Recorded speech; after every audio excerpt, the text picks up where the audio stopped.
పట్టాదారు పుస్తకాలు ఇచ్చారు, భూ కేటాయింపు మర్చారు. నిరుపేదల కోసం ప్రభుత్వం ప్రతిష్టాత్మకంగా చేపట్టిన ఇందిరప్రభ పథకం మూన్నాళ్ల ముచ్చట ఇది. ఈ పథకం ఆచరణలో నీరుగారిపోతోంది. వీరంతా కర్నూలు జిల్లా ఓర్వకల్లు మండలం ఉయ్యాలవాడ గ్రామ నిరుపేదలు. ఇందిరప్రభ 3వ విడతలో ఈ గ్రామానికి చెందిన 85 మంది లబ్ధిదారుల పేర్లు చేర్చారు. ఒక్కొక్కరికి 2 ఎకరాల చొప్పున 170 ఎకరాల భూమిని చూపించారు. ప్రభుత్వం భూమి ఇస్తుందని సంబరపడ్డారు. తీరా వెళ్లి చూస్తే ఆ భూమి ఏమాత్రం సాగుకు పనికిరానిదే.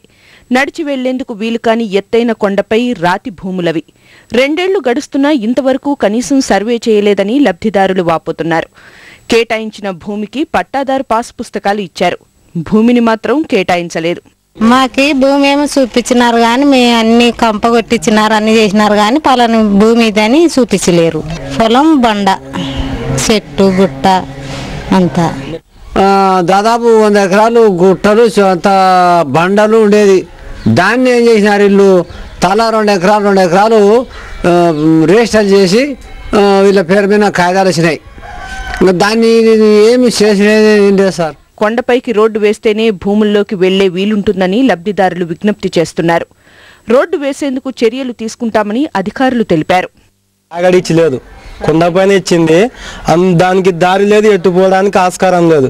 పండించనీకి అంతా ఒక అడవి మాదిరి ఉంది. అక్కడ వాళ్ళకు రస్తా సరిగా లేకపోవడం వల్ల ఇంతవరకు డెవలప్ చేయలేకపోయినారని చెప్తున్నారు. ఈ మధ్యనే ఇందిరా క్రాంతి పథకం CLDP కింద తొందరలోనే అది పూర్తి డెవలప్ చేసి రైతులు సాగు యోగ్యంగా తయారు చేసి రైతులకు ఇవ్వడం జరుగుతుంది.